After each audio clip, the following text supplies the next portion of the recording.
नमस्कार दोस्तों।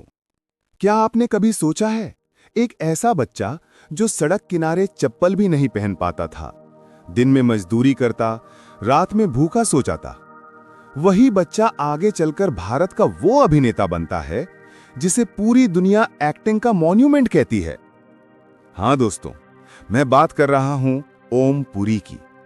वो चेहरा जो पर्दे पर आते ही सन्नाटा खींच लाता था, वो आवाज जो दिलों में उतर जाती थी, और वो इंसान जो अपने दर्द को ही अपनी ताकत बना चुका था।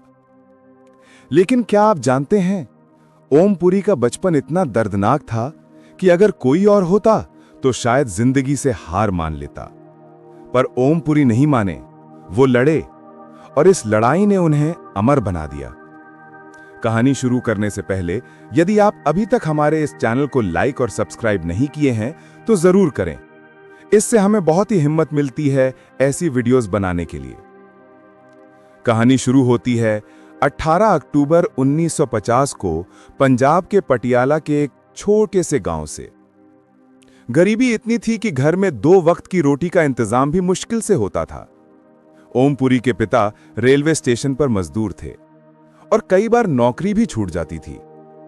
घर में खाने को कुछ नहीं तो ओम पुरी और उनका भाई कभी चाय के होटल में बर्तन धोते तो कभी दूध बेचने निकल जाते। कभी कभी सोचिए, एक बच्चा जो स्कूल की फीस भी नहीं दे पाता था, वही आगे चलकर नेशनल स्कूल ऑफ ड्रामा और film and television institute of India का गौरव बनेगा, यह किसी चमत्कार से कम नहीं था। कहानी में मोड़ तब आया जब ओम पुरी ने पंजाब यूनिवर्सिटी में थिएटर ज्वाइन किया। उनके गुरु इब्राहिम अलकाजी ने उनकी आंखों में वो आग देखी जो हर असली कलाकार में होती है, और कहा, ओम, तुम्हारे पास वो सच है जो हर चेहरे में नहीं होता, बस उसे ढूंढो। ओम ने वही किया। एनएसडी से ग्रेजुएट हुए, फिर FTII पुणे पहुंचे। लेकिन दोस्तों, किस्मत की परीक्षा अभी बाकी थी। साल 1976 में जब ओम पुरी मुंबई आए तो उनके पास ना घर था ना पैसा। कभी रेलवे स्टेशन पर सोते, कभी दोस्तों के घर में फर्श पर। दिन में छोटे मोटे काम करते और रात में सोचते, कब आएगा मेरा वक्त। फिर एक दिन उस वक्त की दस्तक हुई। शुक्र था गोविंद निहालनी और श्याम बेनेगल जैसे डायरेक्टर्स का, जिन्होंने ओम पुरी में वो रियल इंडिया देखा जो शायद किसी और में नहीं था। फिल्म आक्रोश, जो कि साल 1980 में आई थी, और इसी फिल्म से ओम पुरी छा गए। बिना ज्यादा डायलॉग बोले उन्होंने जो किया उसे कहते हैं प्योर एक्टिंग। उस फिल्म में उनका चेहरा बोलता था, दर्द चीखता था और दर्शक सन्न हो जाते थे। फिर आया अर्ध सत्य, वो फिल्म जिसने ओम पुरी को सिर्फ स्टार नहीं, लेजेंड बना दिया।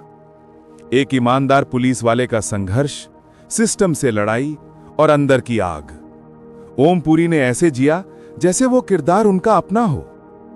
एक डायलॉग था, कभी कभी लगता है इस वर्दी की कीमत मेरी आत्मा से चुकानी पड़ेगी। और सच कहें तो उस डायलॉग ने पूरे हिंदुस्तान के पुलिस वालों का दिल छू लिया।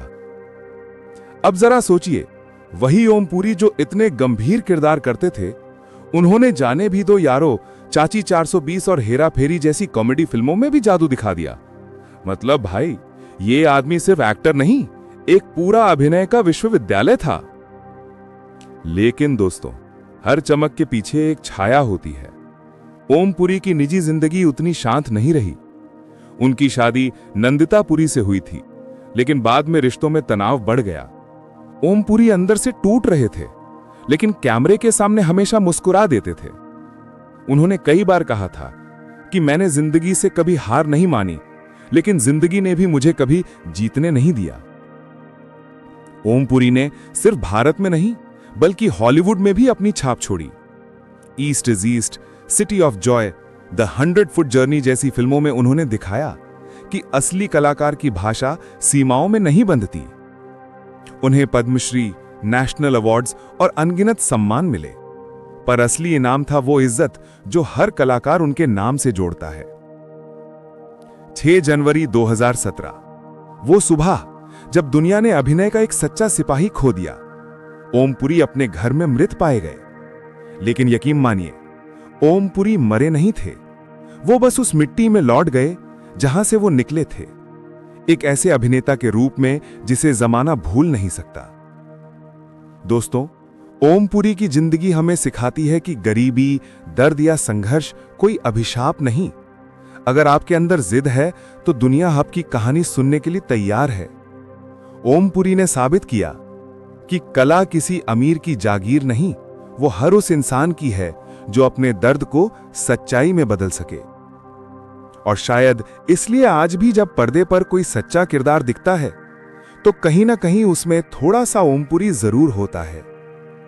अगर आपको भी ओमपुरी की यह प्रेरणादायक कहानी पसंद आई हो तो वीडियो को लाइक करें, अपने दोस्तों के साथ शेयर करें और ऐसे ही दिग्गज कलाकारों की जिंदगी से जुड़ी कहानियां सुनने के लिए चैनल SGL आनंद को सब्सक्राइब करना ना भूलें।